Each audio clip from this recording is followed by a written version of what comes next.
À l'occasion de la sortie de Triple Helix cette semaine, le comics à Lion Comics en VF qui cartonne depuis 2 jours sur originalcomics.fr, et avant la sortie la semaine prochaine de Trio qui arrive. Vous le savez, Triple Helix est une relecture des X-Men de John Byrne, et Trio une relecture des 4 Fantastiques, une sorte d'hommage mais aussi sa vision définitive de ces héros qu'il a longtemps animés. Revenons sur la carrière d'un génie, d'un géant, John Byrne, John Byrne comme on dirait en France, John Byrne.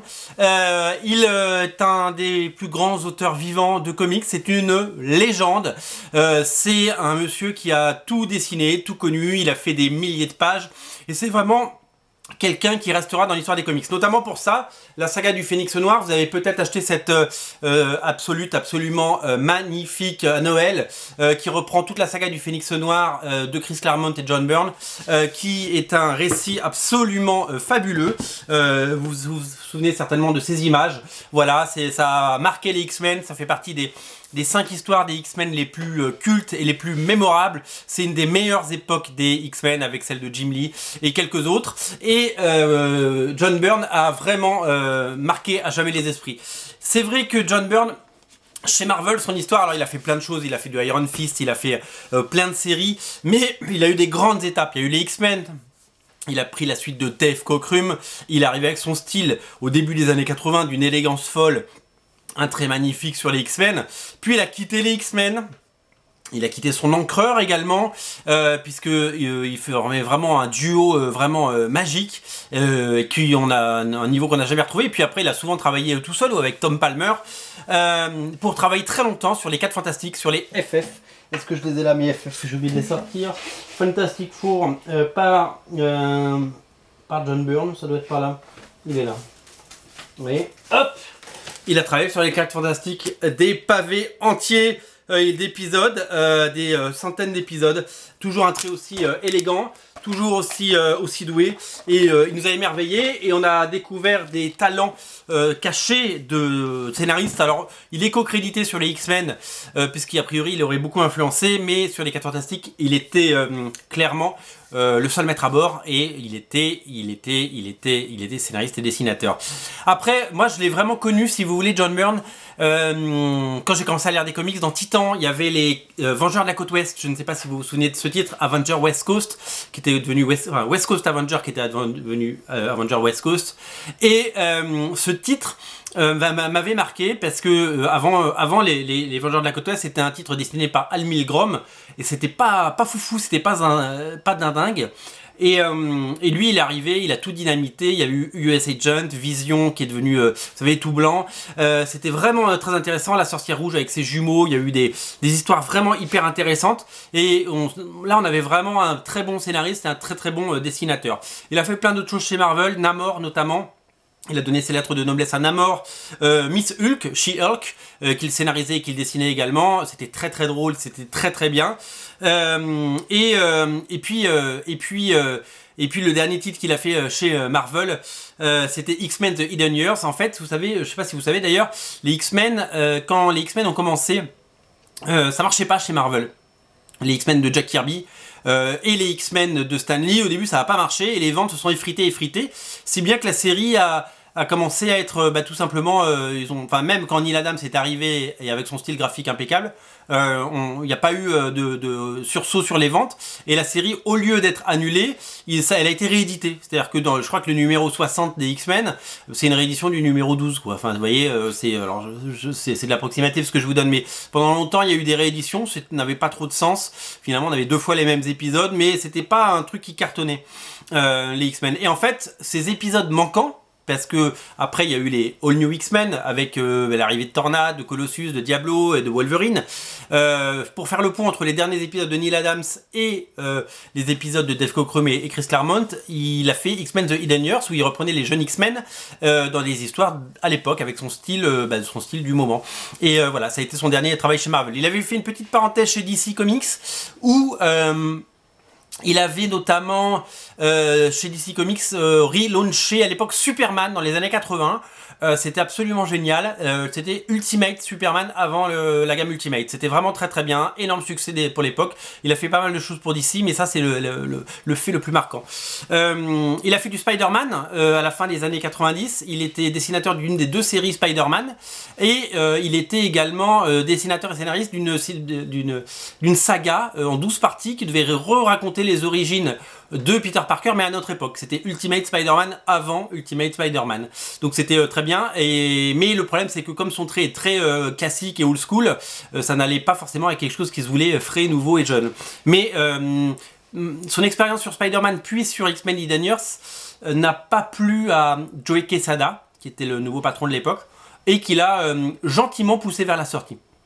Ça s'est pas bien passé du tout, il s'est fâché, et il a juré, craché, qu'il ne bosserait plus jamais pour Marvel. Et depuis ce jour-là, il n'a jamais retravaillé pour Marvel. C'est quand même fou que savoir, ça fait 15 ans qu'il n'a pas travaillé pour Marvel. Alors, qu'est-ce que je peux vous dire? Qu'est-ce qu'il a fait après le John Byrne? Après, je fais tomber mon omnibus. Qu'est-ce qu'il a fait John Byrne en quittant Marvel? Il a beaucoup travaillé chez IDW. Il a fait plein de séries, il a fait des milliers de pages, des centaines de pages pour IDW. IDW, vous savez, c'est une émanation. Il y a 2 anciens de Wildstorm qui ont créé IDW. Notamment Alex Garner, l'encreur de J. Scott Campbell. Il a dessiné du Star Trek par exemple. Et ouais, il a fait beaucoup de Star Trek, c'est assez étonnant. Il a fait Jurassic Park, des comics sous licence. Il a fait Angel, et ouais, Angel de Buffy. Il a fait ses séries à lui, il a fait Next Men par exemple. Alors ça c'est une saga incroyable, Next Men, c'est un peu ses X-Men à lui. Next Men, c'est une série qui va être rééditée. Il y a une première édition un peu complètement moisie d'ailleurs. Chez Dante Édition, à éviter d'urgence, et ça ressort chez Delirium en 2019, c'est ce que j'ai vu aujourd'hui. Il a fait une série FX, alors ça c'est très drôle, cette série FX, c'est sorti chez Dante aussi, en VF. FX c'est une série, c'est une commission, vous savez ce que c'est qu'une commission, vous demandez à un dessinateur de vous dessiner un dessin, il peut vous faire un dessin n'importe quoi, il vous le fait, et il vous le facture, voilà, c'est son travail, il dessine, il est payé, c'est normal. Et ben il y a un mec qui avait de l'argent, et il a dit, moi je vais écrire une histoire et c'est John Byrne qui va la dessiner. Et il a fait FX. Et ça révolutionne pas les comics, mais c'est assez rigolo dans le concept. Il faut avoir beaucoup d'argent parce que ça coûte cher un dessinateur de légende comme John Byrne. Mais voilà, il l'a fait. Et donc il a dessiné 80 pages de BD pour ce mec et il en a fait une BD qui est parue chez IDW. Il a fait quoi? Et donc il est X-Men, on l'a dit. Il a fait énormément de pages dans tous les sens et notamment sur Star Trek comme je l'ai dit. Et puis un des derniers boulots qu'il a fait, c'est Trio et Triple Helix. Trio et Triple Helix, c'est les 2 derniers comics qu'il a fait. Trio d'abord, Triple Helix ensuite. Il y a 8 épisodes en tout, donc Triple Helix vient de sortir, Trio sort la semaine prochaine. Je vous invite vraiment à craquer pour ces titres. En plus, c'est des éditions limitées à 300 exemplaires, c'est vraiment très collector. Il a voulu revisiter son run sur les 4 Fantastiques avec Trio, donc vous voyez 4 et 3. Et après, il a fait Triple Helix pour les X-Men. Vous reconnaissez un petit peu les X-Men sur ces images. Donc, c'est pas de la parodie, c'est pas de la parodie du tout. C'est vraiment une façon de raconter son histoire des X-Men avec il fait ce qu'il veut des personnages, il a créé ses personnages, il ressemble un peu, regardez, lui il ressemble un peu au Fauve, lui il ressemble un peu à Colossus, lui il ressemble un peu à Cyclope, il s'appelle Cataclysme, lui il s'appelle Apix, etc. et ces personnages ressemblent aux personnages qu'on connaît, mais c'est pas eux, donc il peut leur faire vivre les aventures qu'il veut parce que ces personnages sont à lui. Donc pour ça, il n'a pas donné de suite parce que au bout d'un moment, il y a peut-être 4 ans, il a dit fuck, il a dit stop, John Byrne. Il a arrêté de dessiner, de faire des comics à la chaîne parce qu'il en avait marre, tout simplement. Ça fait 40 ans qu'il fait ça, il en avait marre. Il en avait marre d'être payé au lance-pierre par des éditeurs et il en avait marre de dessiner la même chose et il a complètement arrêté. Il n'a pas arrêté de dessiner, il a arrêté de faire des comics. Depuis 4 ans, 5 ans, il fait que des commissions, donc il fait ses dessins à la demande, ses dessins à la commande, et ça c'est complètement dingue parce que si vous êtes un particulier, que vous avez un peu de sous parce qu'il n'est pas gratuit, vous pouvez lui demander de dessiner genre les 4 Fantastiques, ou vous pouvez lui demander de dessiner ce que vous voulez, Superman, Wolverine, et il le fait. Il a un forum, il a un site internet qui s'appelle John Byrne Robotique, je sais plus quoi, sur lequel on peut voir ses dessins, ils sont repris sur beaucoup de forums, ses dessins, ils sont repris sur des pages Facebook, tout à sa gloire et tout à son honneur.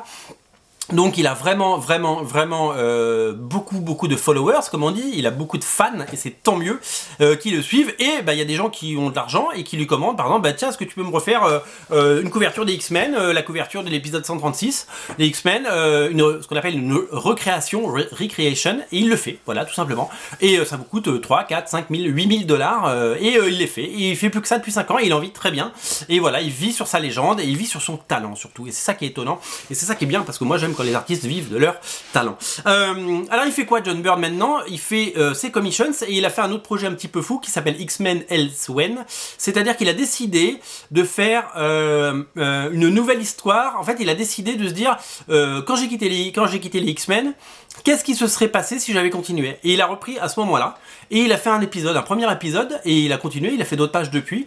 C'est que en crayonné, il n'y a pas les dialogues, enfin il y a quelques dialogues. C'est pas ancré, c'est pas mis en couleur et c'est pas publié. Il se trouve que le nouvel éditeur en chef de Marvel Comics s'appelle C.B. Cebulski, a vu ces pages et a invité John Byrne lors d'une convention l'année dernière à le rencontrer, à discuter. Alors pour le moment il n'y a pas d'accord, ce sera pas édité, ce sera certainement courant 2019 ou fin 2019, j'en suis quasiment sûr.